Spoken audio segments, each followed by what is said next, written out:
Hey, what's up, zoners? Today we're going to be helping each other decide which wide receiver should be in our starting fantasy lineups. That means I got the top 5 best and the top 5 worst wide receiver quarterback matchups. And today, man, I'm adding another wrinkle to this show. I'm going to be going over each of the top 5 best and top 5 worst players, how they do against man versus zone, and the defense that they're going against. Do they run a heavy man or zone system, and are they successful at that? So we'll reinforce what we believe in sometimes, and it will give some doubt to some players with some good matchups on paper. So this is super important, man, because it's a playoff. So we're going in depth here, man.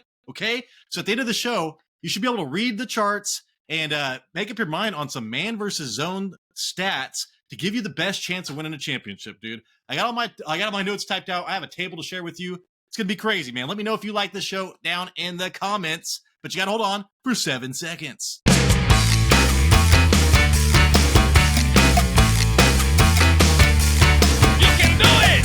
All right, you are looking at a graph on fantasypoints.com. Google it and follow along. First up, we're going to be going over the top 5 best matchups for this week. We're not going to talk about Juju Smith-Schuster because we're not going to be starting him in the playoffs, for God's sakes. DK Metcalf, first up, 84.5 route participation this year, which is not great. I need that to be at 90%. 90% is elite, and he is usually elite, but he has been injured off and on all season. He plays on the outsides. He's only in the slot 8% of the time. 0.36 fantasy points per route run. That is okay. Once you're at 0.4, that is good. 0.5 is very good. And 0.6, that's elite, man. That is what we are chasing.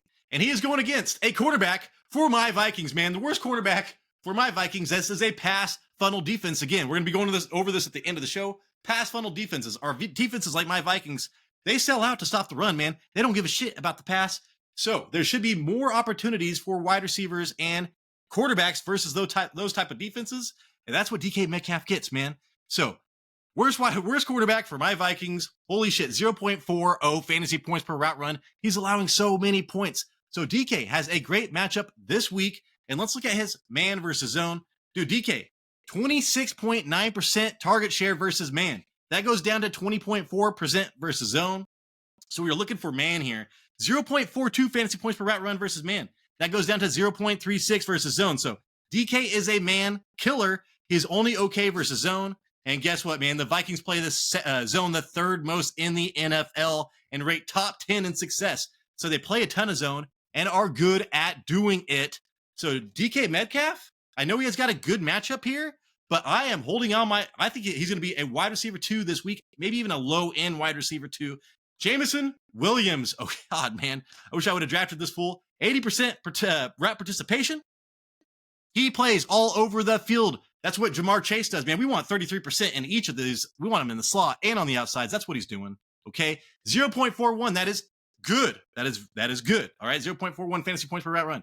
He has a he has a great matchup against Tyreek Stevenson. All right. So Tyreek Stevenson gives up all the points to Addison. He plays opposite of Jalen Johnson, who's one of the best cornerbacks in the NFL. So people target him. So look for Jameson Williams, man, to have a good game this week. Tyreek giving up 0.39 fantasy points per route run, and he is going to be attacked a lot more because of who he plays across from or besides, okay? Jameson Williams versus Chicago. The Bears play zone the 11th most. And, hey, Jameson Williams has an 18% target share versus man, 0.57. He's elite versus man, 0.57 fantasy points per route run. But versus zone, man, that goes up a little bit, 19% target share, but 0.38 fantasy points per route run versus zone. I still like this matchup, but if Chicago played heavy, man, I would be loving this matchup. So Jameson Williams should be a flex for you this week. Next up, dude, Jalen McMillan. I told somebody to not start Jalen McMillan. All right. There was some other option. Oh, I said to start Elijah Moore. I do apologize about that. Dude, the Chargers decided to not play defense all of a sudden. That's pretty crazy.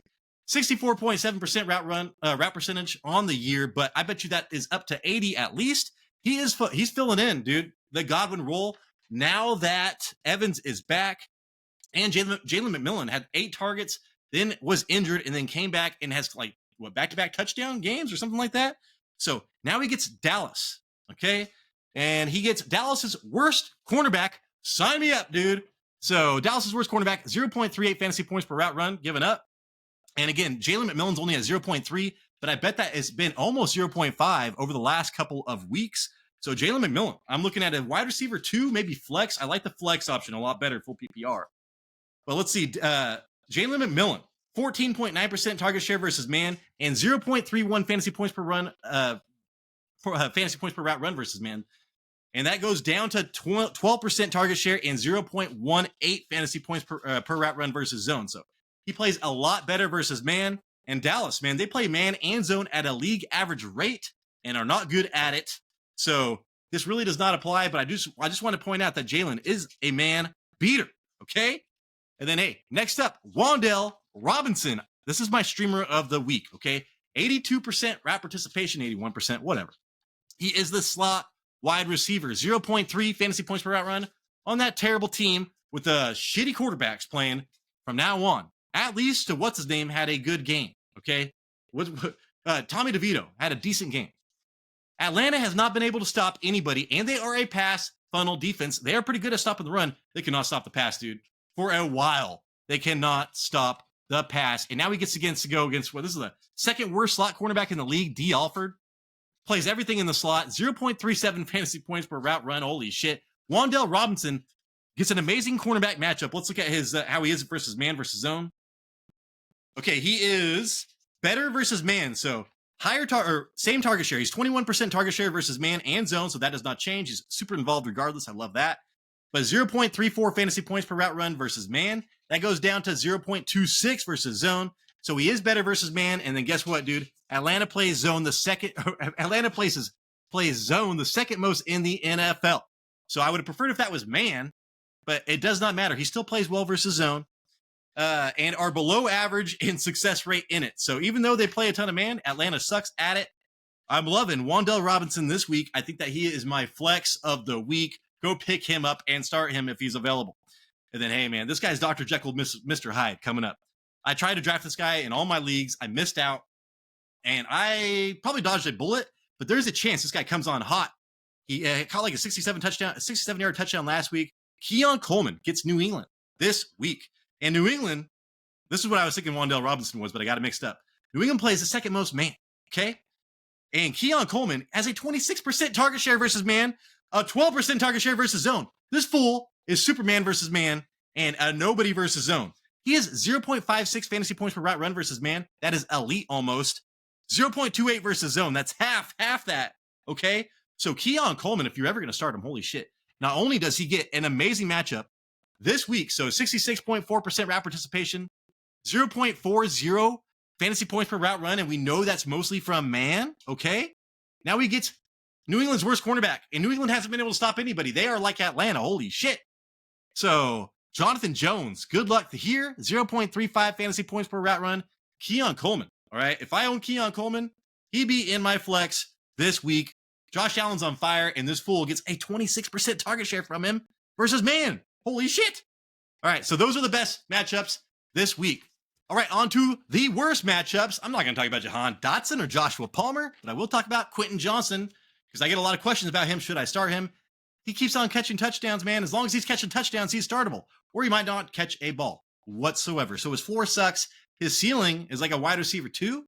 So we need to nail this down. 72% route participation. Yeah, dude. You guys injured, not injured. Fucking catching balls, not catching balls. Benched, not benched.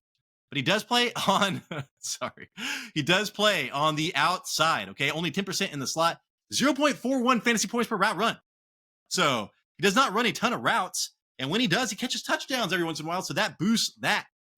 I like to get my fantasy points per route run from yardage because that is way more reliable. Well, he's matched up versus Patrick Surtain. Holy shit. That is the worst. We thought he was going to be injured last. We thought he wasn't going to play, man. He got injured last game. He had a full practice yesterday. I think he's practicing today.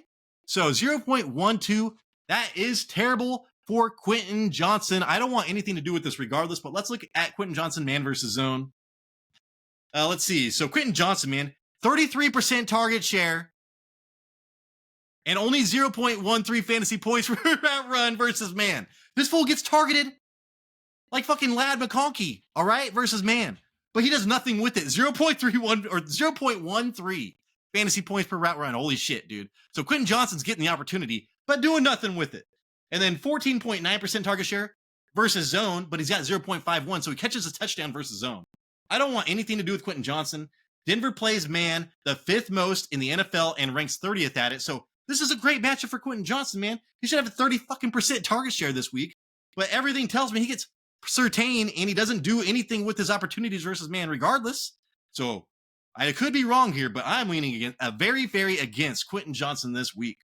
The next up, man, Nico Collins, 74.2% route participation. That is probably 90 when he is fully healthy. This guy is elite in everything.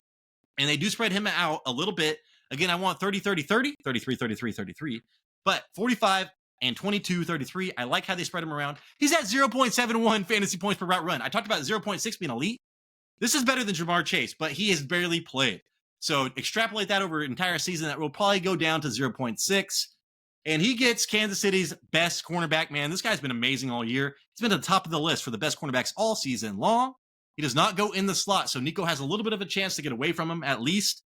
But 0.14 fantasy points per route run, that's fucking crazy, man. So Joshua Williams, tough matchup this week.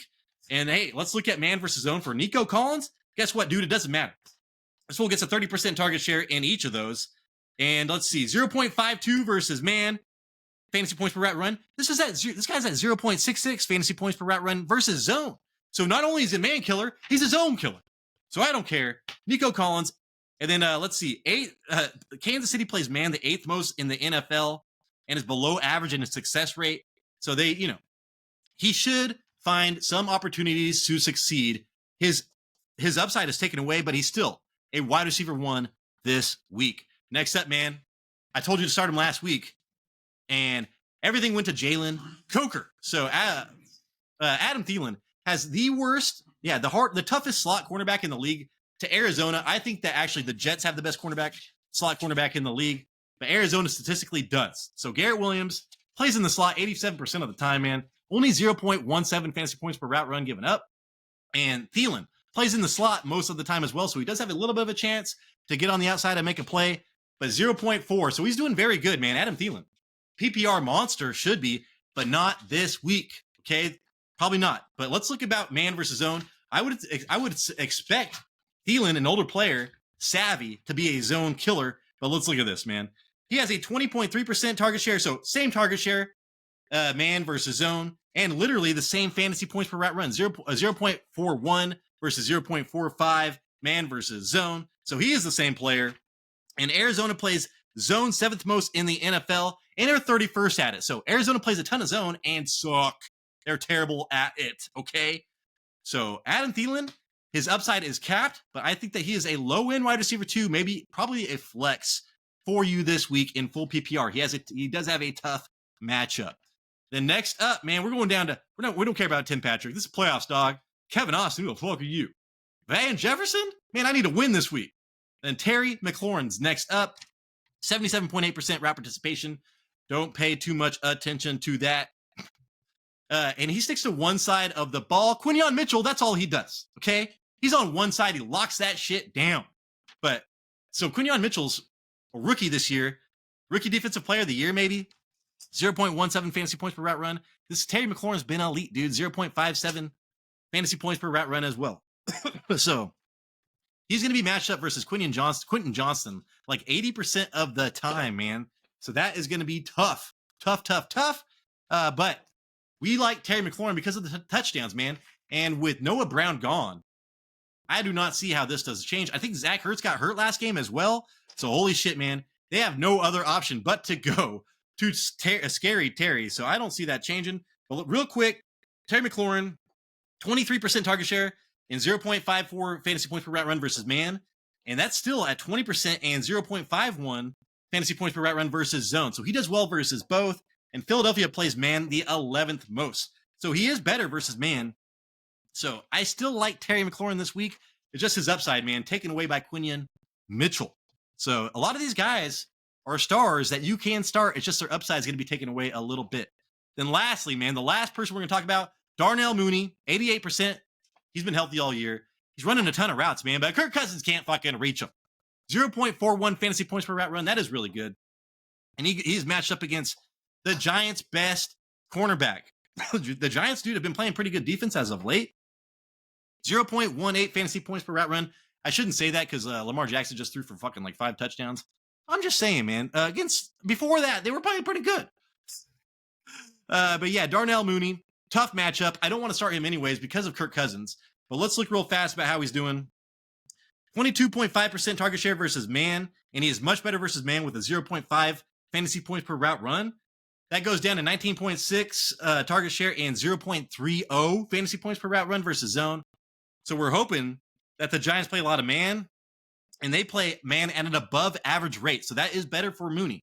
So Mooney does have that man advantage, but still, I would not want to be starting him this week just because of Kirk Cousins, man. All right, pass funnel defenses. Again, man, these are the defenses that are, number 1 versus running backs, number 32 versus wide receivers, like my Vikings. At Seattle, that's why I like DK Metcalf maybe this week. If he's going to do anything, I still would not want to rely on him. But again, should have more opportunity. Baltimore Ravens are hosting Pittsburgh. If George Pickens plays, maybe Pat Freiermuth should have more opportunities. Atlanta Falcons at home versus the Giants. I don't know, dude. Malik Neighbors and Wan'Dale Robinson. I actually really like Wan'Dale Robinson. 11 targets, 9 targets. Give it to me. Cleveland Browns at Cincinnati. Holy shit, dude. Everybody in Cincinnati is going to score a million fucking points. It's going to be crazy. Chase Brown probably is going to be a great play this week. Jameson Winston's not going to be there to even try to catch up. Houston Texans at Kansas City. So Xavier Worthy got targeted a lot last week. Look for it to happen again maybe this week. Then Detroit Lions at Chicago. Hey, man, the same thing happened with Minnesota, and Chicago didn't do that great against Minnesota. But again, maybe more opportunities for DJ Moore and Keenan Allen. All right, everybody, that is the show. Thank you so much for watching. If you actually did like the show, please give me a thumbs up, man. It gives me a chance to go be seen by more computers, more people, humanoids, man. And they have the opportunity to like and subscribe as well. Oh my God, dude. It's like something's catching fire and it just spreads. Please help spread this fire. I would appreciate it. So hopefully I earned that thumbs up. Hopefully I earned a subscription, man. We need it. We need it. Season's almost over. Please help us. This was Tyler Big Turd Ward. Again, let me know if you liked the man versus zone, if you want me to cut that out. It has helped me in the past, and I just kind of forgot about it. So I'm going back to it, man. Let me know, okay? Tyler Big Turd Ward. Some shit's coming out soon. This is the Fantasy Red Zone, and we appreciate you.